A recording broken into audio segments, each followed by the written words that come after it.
Welcome to another episode of the RK Leadership Podcast, where we empower tomorrow's leaders through the sharing of knowledge, experience, and inspiring stories.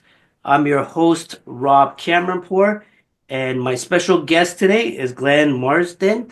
And he comes to us with a wealth of knowledge and experience. Before I pass it on to him, just going to give you a little bit of background on him. He's a renowned speaker, four-time best-selling author, a brand strategist, and he's the founder of Imperfectly Perfect Campaign. It's a bit of a tongue twister. So before we start, Glenn, I just wanted to take this opportunity to thank you so much for being on the podcast today. I greatly appreciate it, and I'm sure the folks out there will appreciate what you have to share with them as well. Thank you again. Thank you for having me, Rob, and thank you for always checking my stuff out on LinkedIn and commenting and engaging and just reaching out because at the end of the day, I often say with LinkedIn, there's a big disconnection between people actually engaging, wanting to get to know people, which is reaching out to them off the platform, which you did. So I always appreciate that in people because it makes people stand out rather than sticking on a platform. So congratulations for all your stuff. Thank you. Thank you so much. Yeah, and that's what the platform's all about is actually connecting with people and learning from each other. So again, I'm excited to be here to learn, I'm sure a lot from yourself. So if you're ready, we can kick things off. Let's go. Awesome. So Glenn, can you share your journey with us today and what inspired you to start your career and eventually create the Imperfectly Perfect campaign? Yeah, sure. So my initial career, I would say, spanning over 20 years, was in the fitness industry. I Mm. started straight out of high school when I was in college, then doing my bachelor's.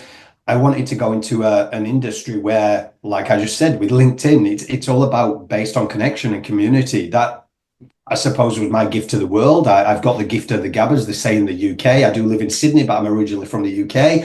Um, and I love seeing people be inspired, whether that be fitness or anything else. I started in group fitness. So put me in front of a couple of people. I suppose you can see where that speaking kind of confidence came from. It was a sense of there's no titles, there's no professions. You get to see people in their vulnerabilities, either coming from a place of wanting to connect and build friendships or get fit. So through that, it was a sense of 20 years. My family then moved to New Zealand after my visa ran out because they decided to go back to the UK because my sister stayed there, had a baby. I decided to move on to Sydney, Australia, carried on within that industry, found out at a later on time that a friend had sadly taken their life back in the UK. I experienced body dysmorphia. So anybody out there that doesn't really understand that, I didn't at the time. It was a sense of hitting 30 years old when you should have been like settled down and enjoying life. I started comparing myself. Mm. And it was pertaining to social media. I found out years later because I did see a psychologist at the time and they were trying to pertain it to younger years. But when I moved to Sydney, Australia, I was the first one without my top on. I ran to the beach.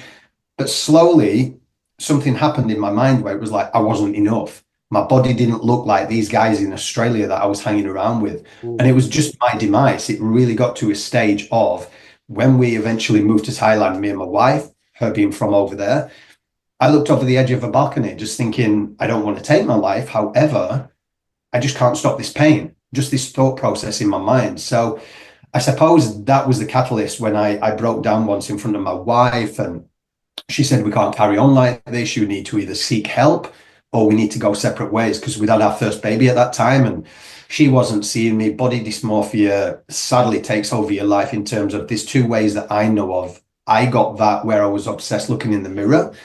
What started off as 2 to 3 minutes ended up at 2 to 3 hours. I disappear and I just look at myself like perceived flaws which weren't there.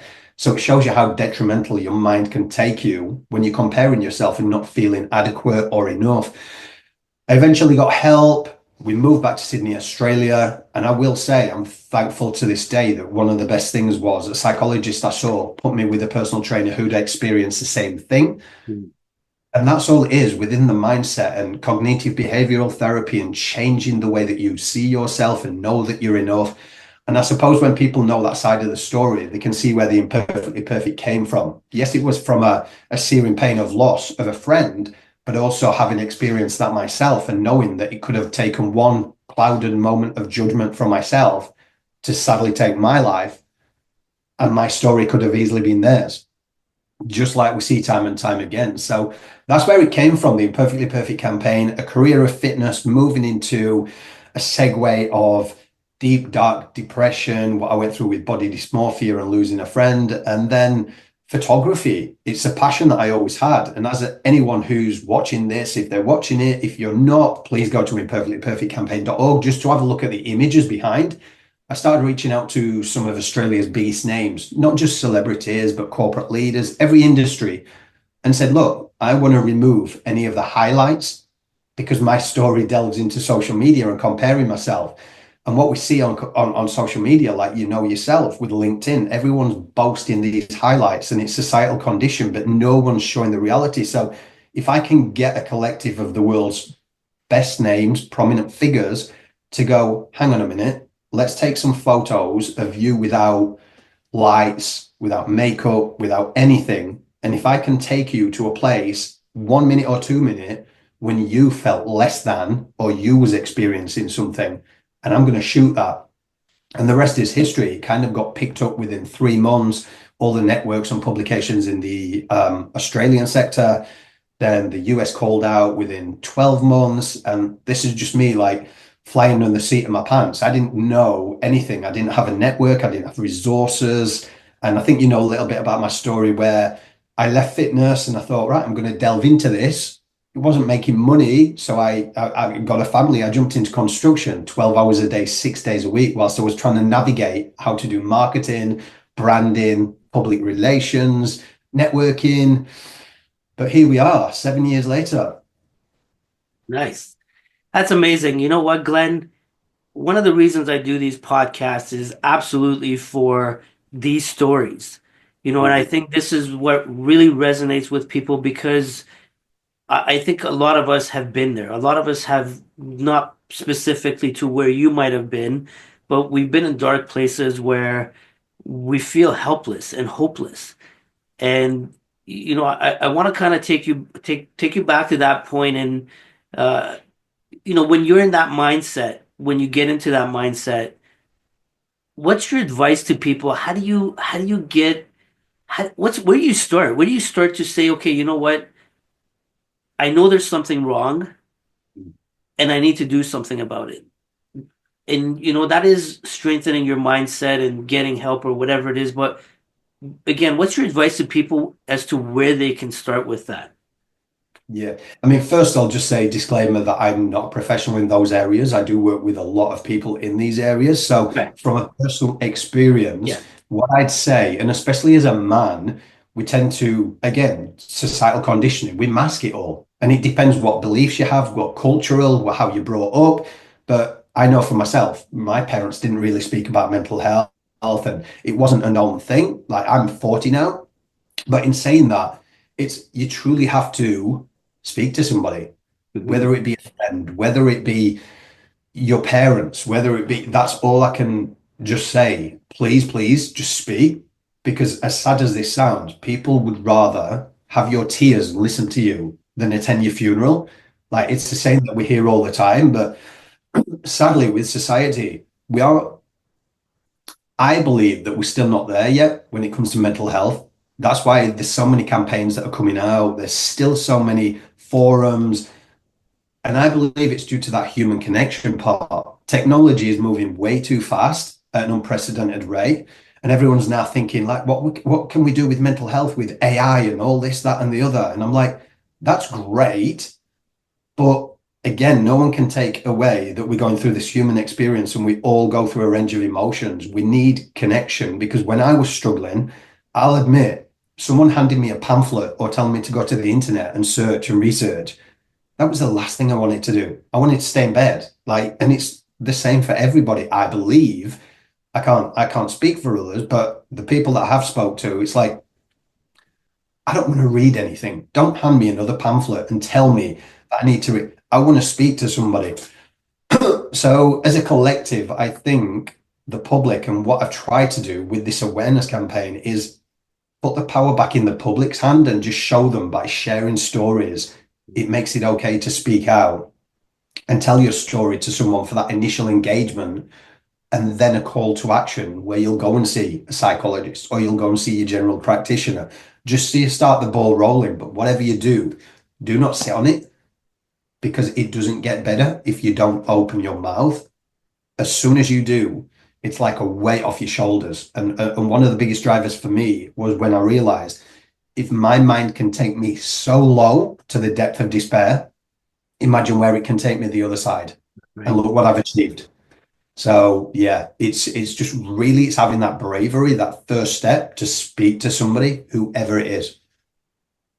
Awesome. Kudos to you, by the way, for the bouncing back. And it's not easy. I can tell you that, as from somebody that also went through, mental health issues.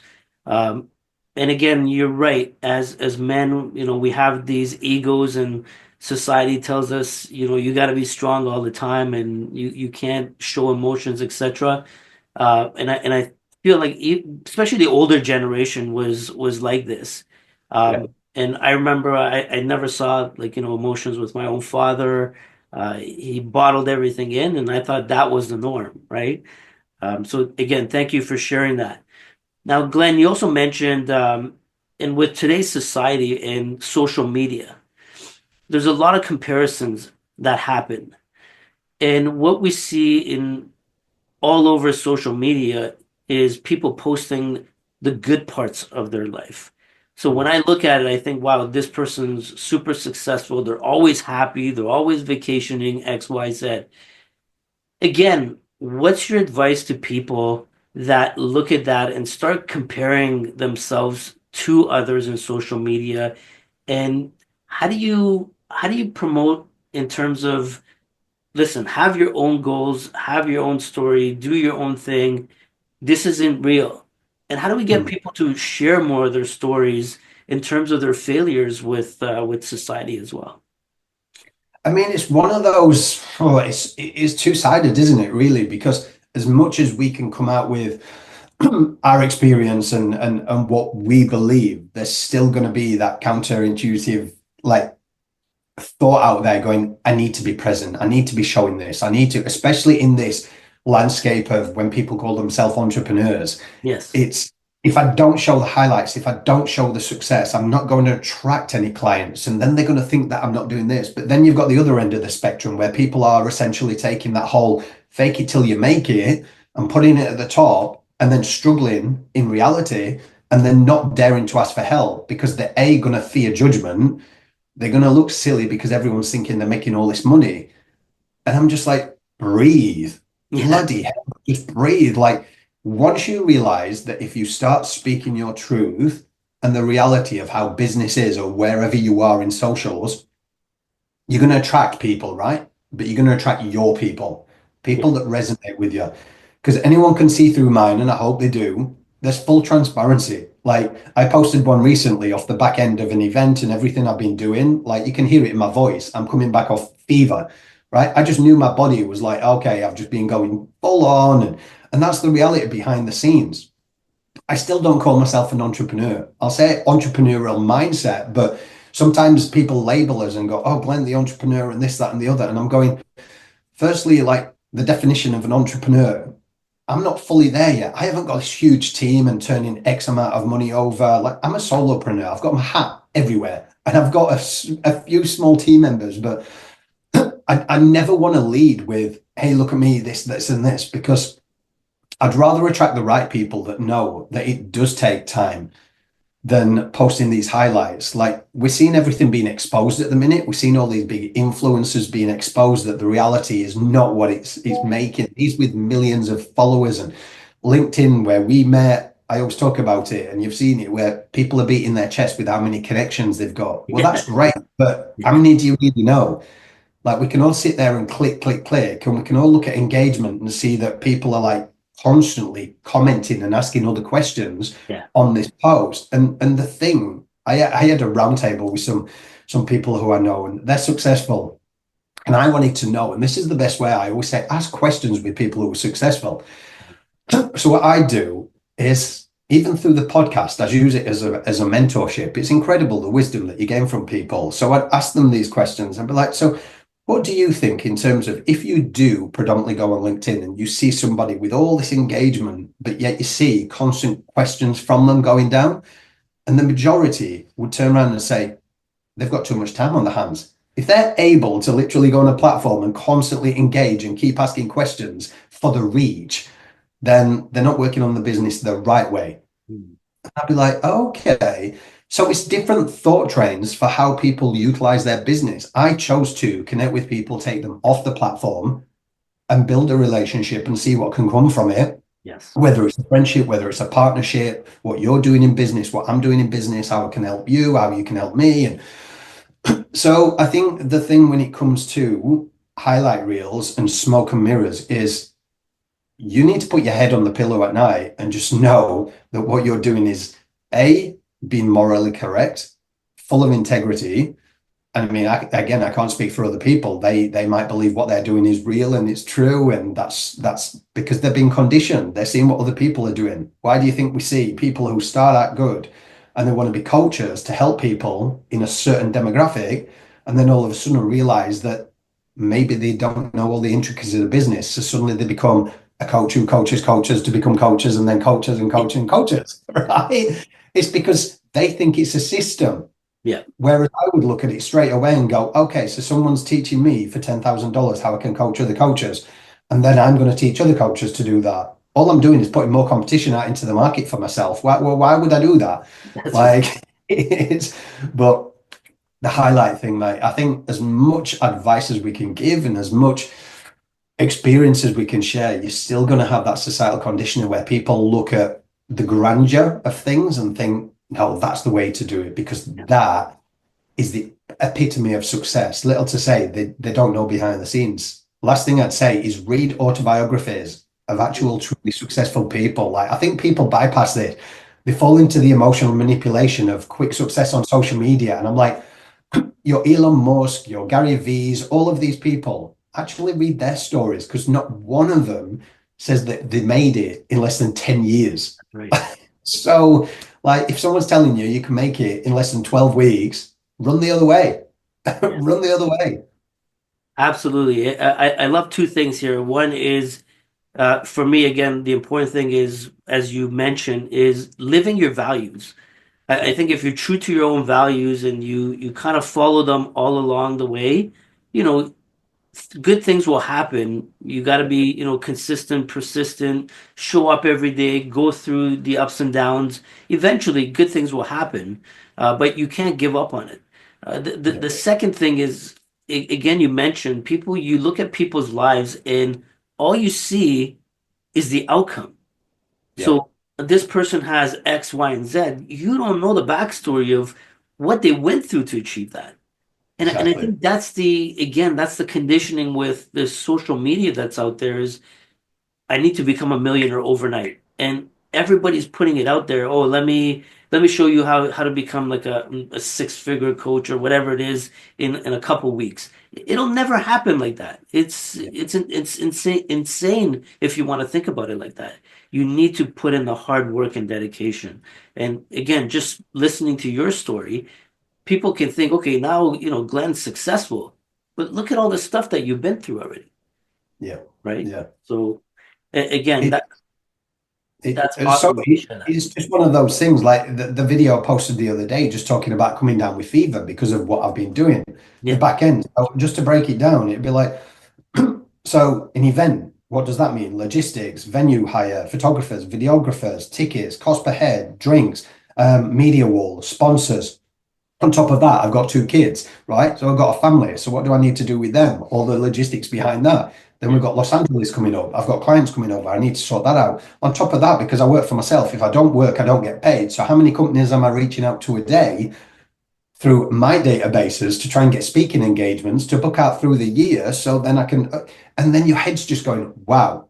And that's your bandwidth. It's so limited, yeah, but people don't see that. And that's what I want to try and show. And I hope I show that on my socials, because there was a point where, and I can humble myself, and I think you do fall into that societal conditioning at times yourself when you go, oh, well, maybe I'm showing too much of the behind the scenes, because then it's detracting people from coming to me because they want the easy route to success. Yeah. So I saw some people go into the shiny stuff and then they'd come back to me later on. So this is a pattern I'd noticed. They'd come back to me later and go, "Oh, Glenn, can I just grab your advice? Or can you?" And by then you'd be like, "Whoa, whoa, whoa, didn't you get the results by the shiny stuff?"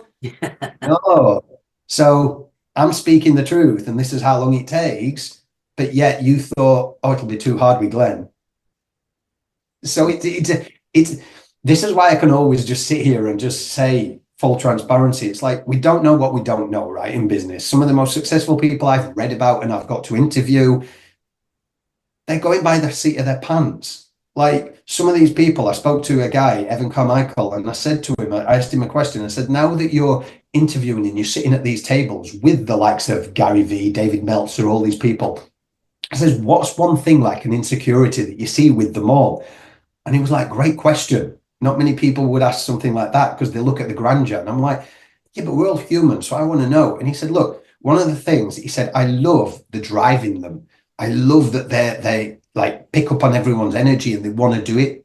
But I also see they've got the same insecurities as me and you, that sometimes they don't feel good enough or they Yeah. don't know the answer to that question. And but yes, social media makes it look like wow, it's and this whole thing on social media, I'm like, I can help you make 6 7 figures in the space of that. I'm like, it's actually hard to make $1,000 a week if you don't have the skills. So to make 6 7 figures, I'm like, stop trying to make it sound easy because it Yeah. actually isn't that easy.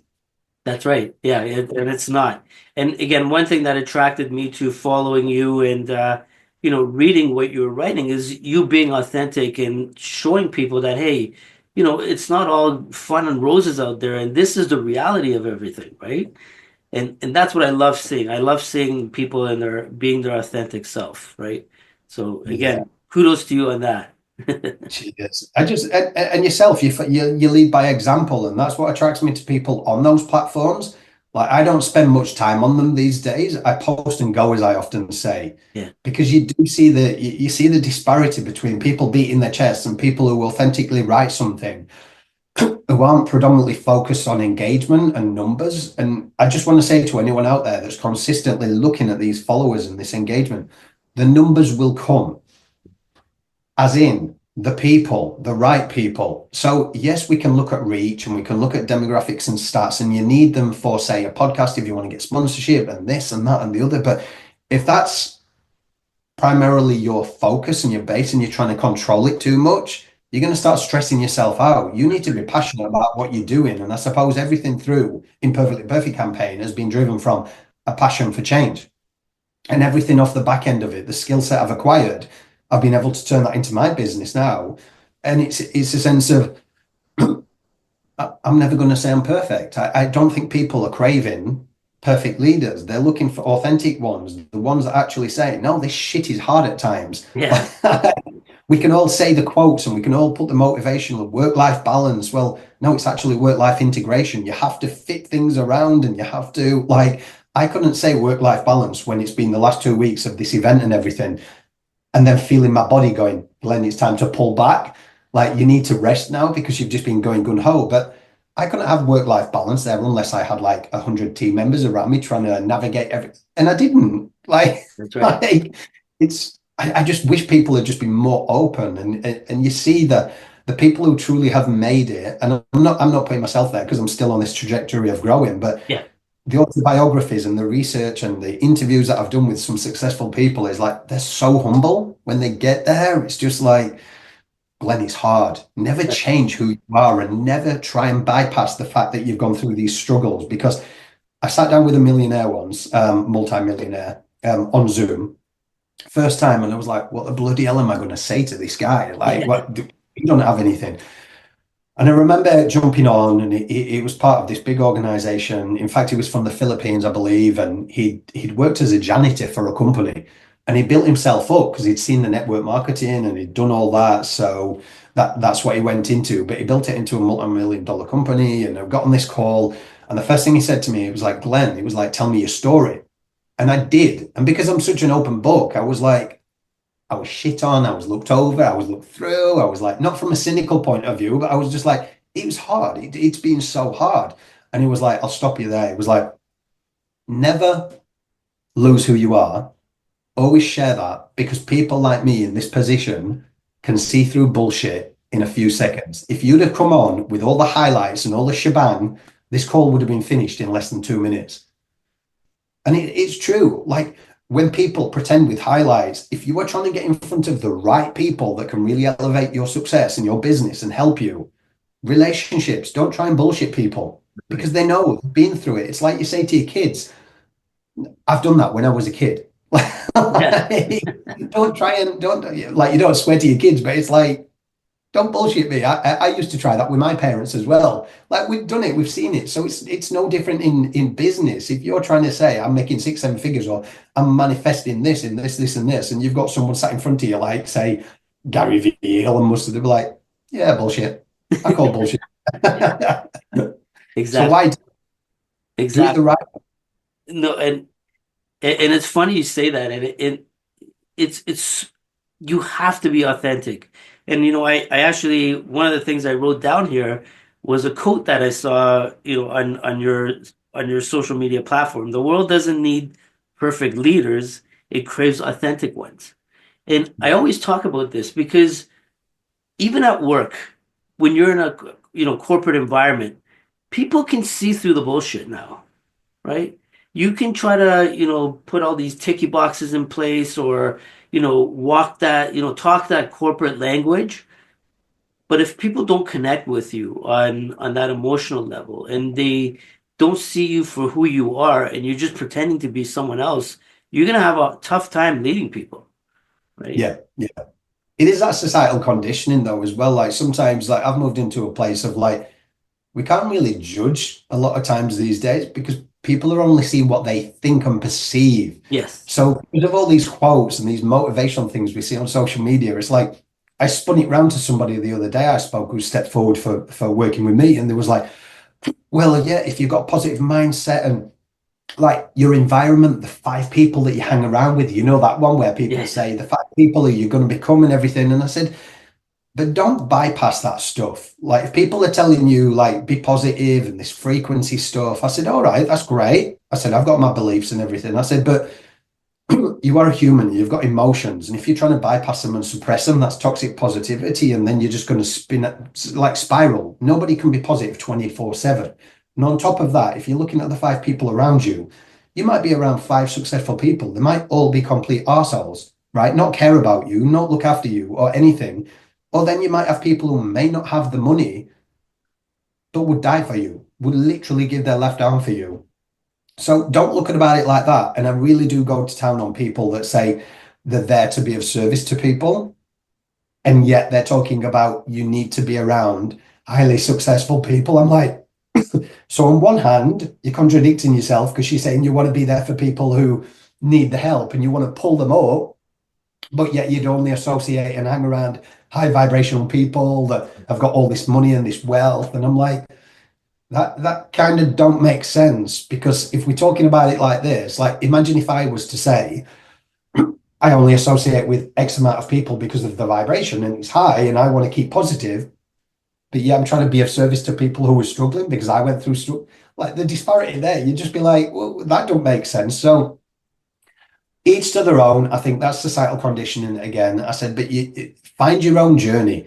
Don't take it from somebody else's mouth and word as gospel, because I think the more you do give your power away on listening and thinking everyone else has got the answer for you, it might not be right. We can all work with a coach and a mentor, and I have in the past, and I think it's great.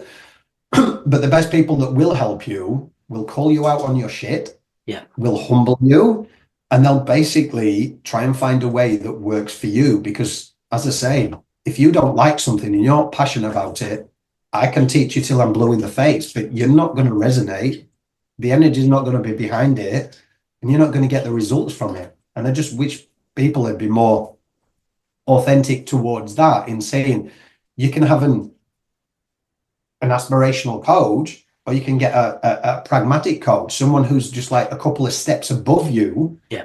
to help you, instead of this person, because that person may not remember what it was like to start with. So there's such a gap between, whereas the pragmatic one is going to be like, oh, I was there like 2 steps ahead of you, but everyone's trying to pretend that they're this big shot. That's right. And that's why a lot of these, I'll say coaching will, because I see LinkedIn just full of coaches these days, like everyone's a coach, which is fair enough. Yeah, I think everyone can be taught, but don't try and place something out there that's not you and you can't actually do and you can't provide that service, because I've known to deliver more than what I give, because it has come from a place of thinking, I want people to get the results. that's right. And I just think if you don't know something, don't try and like just the abundance people that are saying they're making 6, 7 figures. And I'm just like, you're not making that shit. Yeah, It's just why would you ever put it out there? And I'll just say for anyone listening, if anyone comes to you and say they're making that shit, ask to see, just be blunt, ask to see their bank accounts, get them to open it up in front of you and see yeah, consecutively for the past 6 months if you're making 6, 7 figures. If they go silent, there you go. that's right. That's right. And there is a saying out there, don't take advice from somebody that hasn't done it themselves, right? Again, everybody's an expert.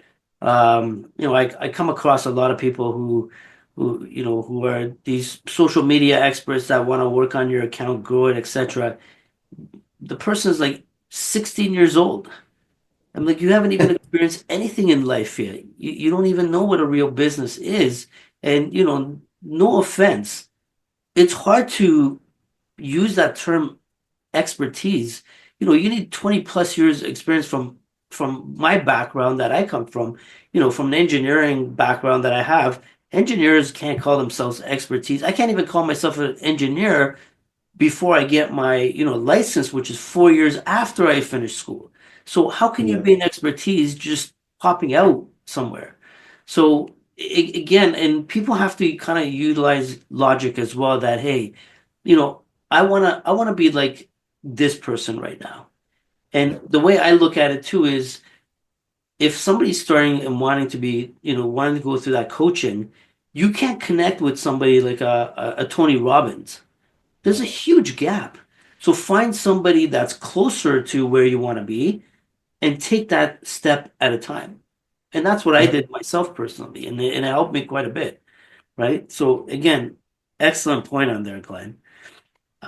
One of the things I want to talk about is, as you know, as a leader and an entrepreneur, the mindset shift and strengthening your mindset is crucial.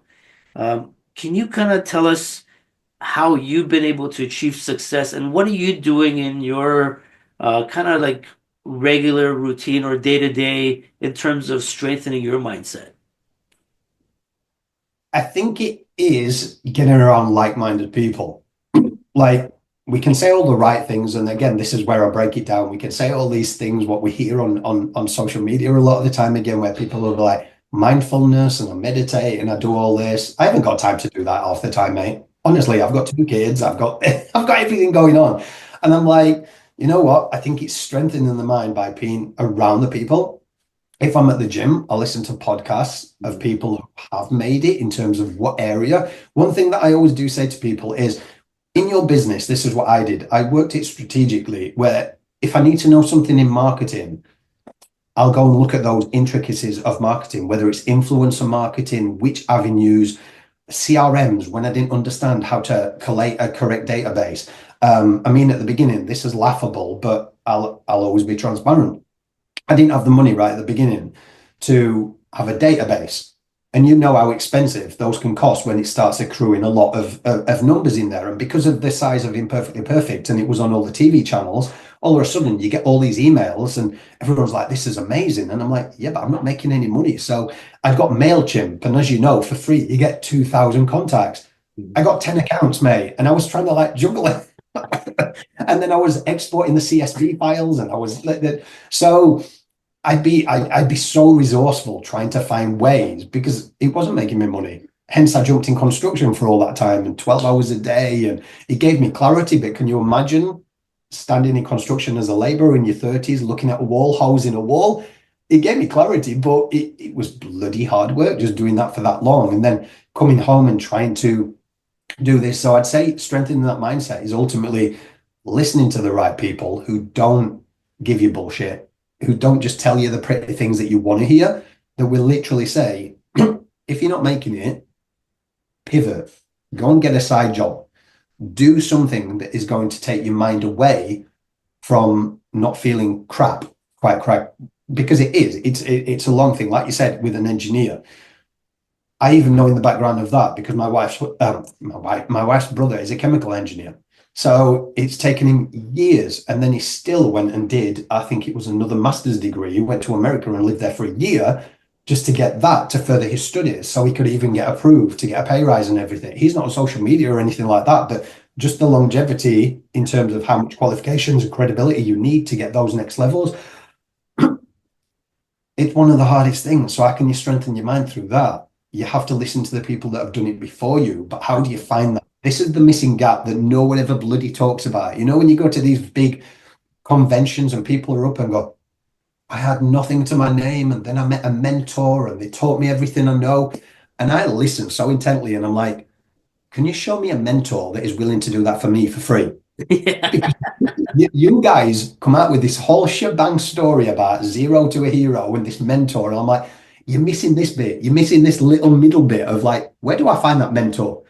Because these days, these mentors, even these 16-year-old kids, bless them, are charging $10,000. Yeah. It's like this little black book of $10,000 for everything. It's like, what?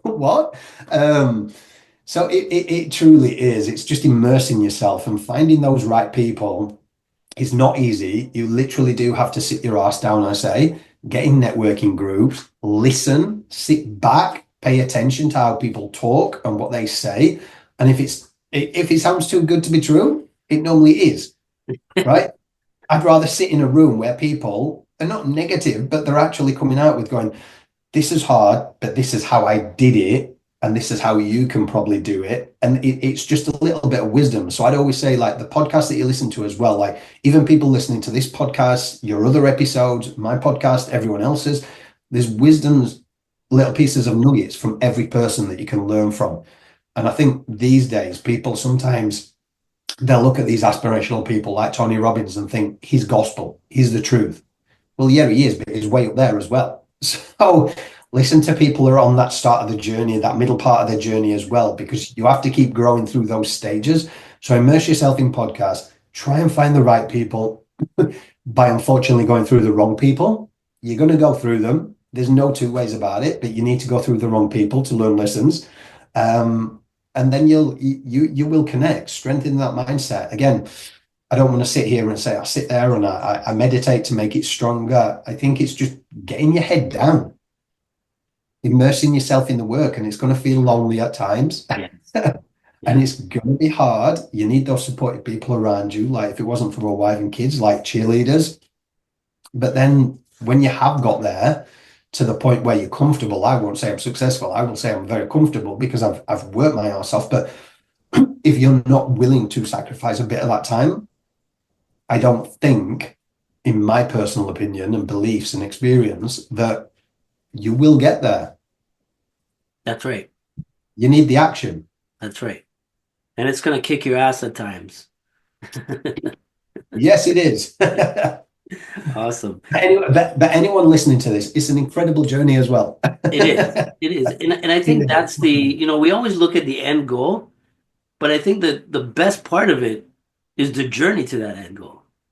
Well, there is a quote, isn't there? It's like it's not the end result, it's the process, the person that you become. And it sounds so cliche, but if you've been through that and then you go, well, that gave me strength, that gave me discernment, that was crap, but I learned this, and this from it. That was good. And in the end, you don't actually see the result of what you first envisioned as that goal. You actually see yourself become more confident, more resilient, more adept in business, knowing how to speak to business people. Because again, in corporate, whatever, you think, I remember when I got hired to go and speak in front of a corporate setting, and I was like, what am I going to say?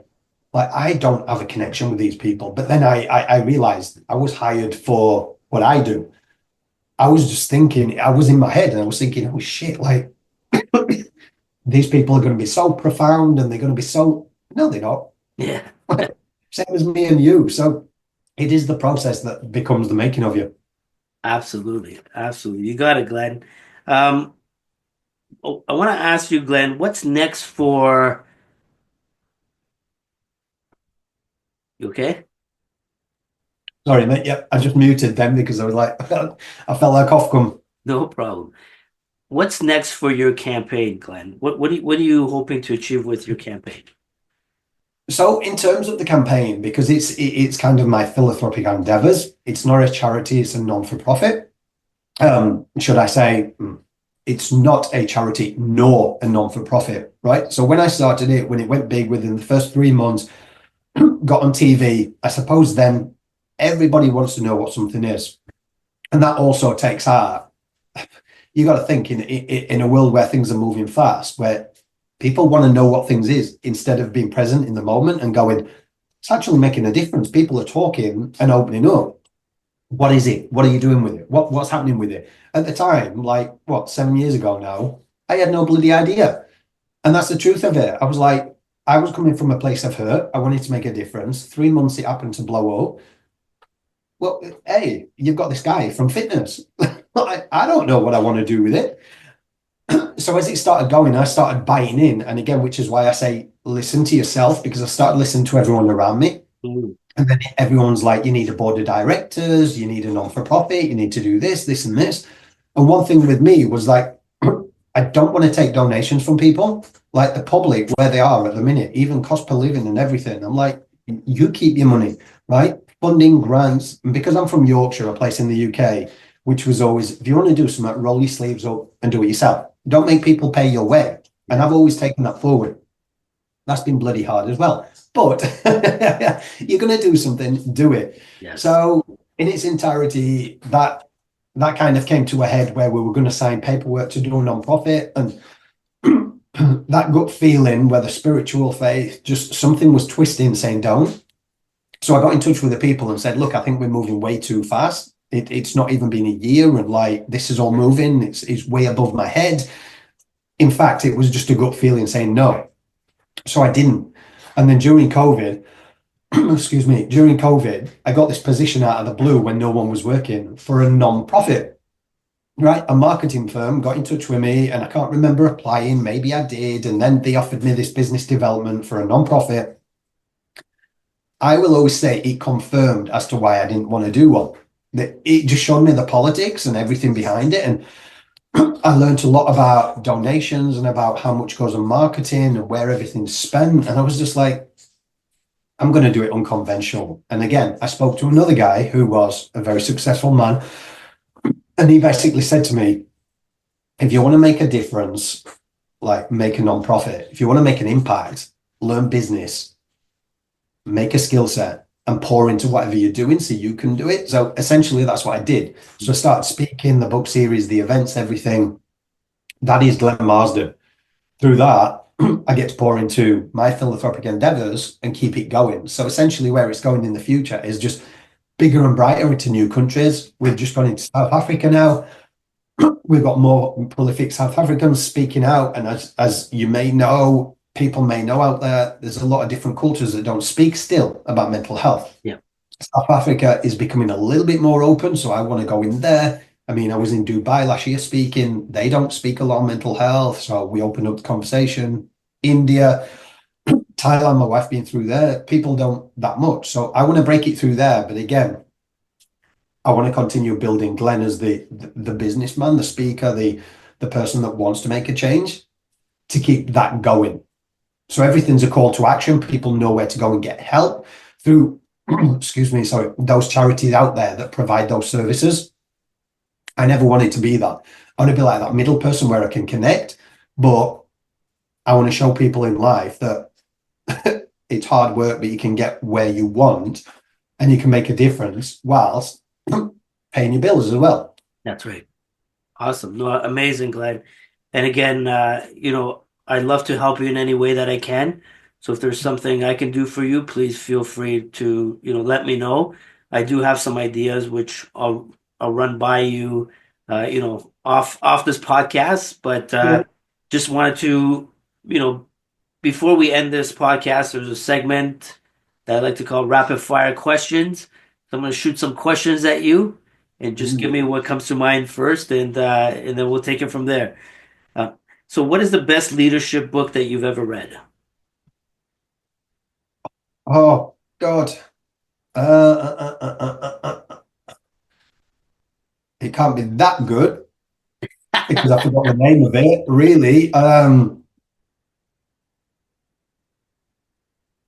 Yeah, you know what? I would have said one of those cliche ones I've read, but I found something out about it the other day. It's you know, the Napoleon Hill one. So I read it years ago and I thought it was gospel. And then I'll tell you really quickly, I started doing my research and seeking because I like to find out about the person behind them to see Yeah, if they are legitimately like who they say they are. And start researching into Napoleon Hill and what he was known for behind the scenes and all the stuff behind and where his book and how it got so big within MLM and all that kind of stuff. So it took me away. The principles are still good. Do not get me wrong, but it just really led me. The reason why I say I can't remember the name at the top of my head is it's a spiritual book. It's based on spiritual principles with business. And I'm not highly spiritual or anything, but it was really grounded with a lot. So I can't remember off the top of my head. I'm thinking I've got my cupboard here with all my books in. is it how to grow and think rich or something like that? Is that the one? That was the Napoleon Hill one. And there's obviously the influence people one, but this is an even better one.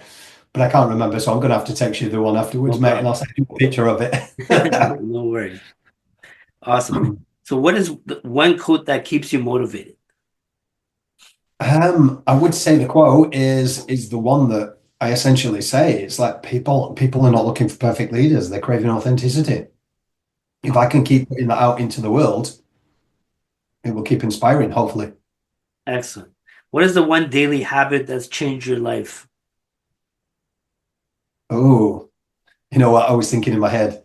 You know, all these people that jump on podcasts and say, well, the 3 a.m. up, I get up at 3 a.m. and I jump in an ice bath and I do Yeah. it. um, I don't know, my daily habit. I'm so consistent and regimented that I literally just say, look, I'm old school. I've got a diary in front of me. I've got a list. And that's my daily habit. If I don't stick to my list, then I'm off track. Nice. So I'm British. I am, what do they say? A creature of habit. Yeah. That's my daily consistent thing. I'm not a 3 a.m. I need my sleep. I need my 8 hours. So nothing profound, mate. I'm a list guy. I'll keep it the creature of habit. Good. And lastly, what's the one best word that describes Glenn? Real. Hmm. Love it. Awesome. Well, thank you so much again, Glenn, for being a part of this podcast today. I greatly appreciate again you sharing your knowledge, experience, and your inspiring stories with the audience. And before we let you go, I just want to let the folks out there, if you have any questions for Glenn, please drop it in the comments below. I will share his profiles on the podcast as well. You can find them on LinkedIn. And is there anywhere else that they can find you, Glenn? I'm across all socials, but yeah, you can find me at glennmarsden.com or the philanthropic endeavors at imperfectlyperfectcampaign.org. Okay. Excellent. Again, thank you so much, Glenn, and hopefully we'll see you on one of the future episodes of the RK Leadership Podcast, and we'll continue to be chatting offsite anyways. So thank you again for being with me today. For sure, Robin. Thank you for all you do as well. Thank you. Thanks everyone, and we'll see you on the next episode.